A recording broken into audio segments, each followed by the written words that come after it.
নমরুজ বলে ইব্রাহিমের রশি দিয়ে বাঁধো, আগুনে ফেলো। বিশাল আগুনের কুণ্ডলি করে সৈয়দনা ইব্রাহিমকে আগুনের কুণ্ডলির মধ্যে ফেলা হলো।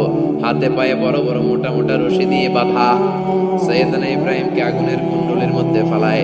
সৈয়দনা জিব্রাইল বলে, ও সৈয়দনা ইব্রাহিম, আপনি বলেন আমার পাখার আঘাতে আগুনগুলো এক পাশ থেকে আরেক পাশে, এক দেশ থেকে আরেক দেশে উড়িয়ে নেই, বিশাল আগুনের কুণ্ডলিকে এক ঝাপটা মেরে থামিয়ে দেই।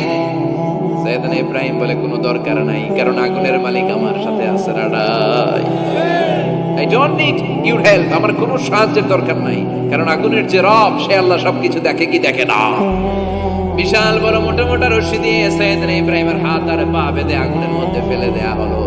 মুহূর্তের মধ্যে আগুনগুলো দাউ দাউ করে জ্বলতে শুরু করলো। হাতের রশিগুলো পায়ের রশিগুলো মুহূর্তের মধ্যে জ্বালিয়ে দেয়। বিশাল বড় বড় তক্তা জ্বালিয়ে দেয়, লাকড়ি জ্বালিয়ে দেয়, কিন্তু সৈয়দনা ইব্রাহিমের একটা পশম জ্বালায়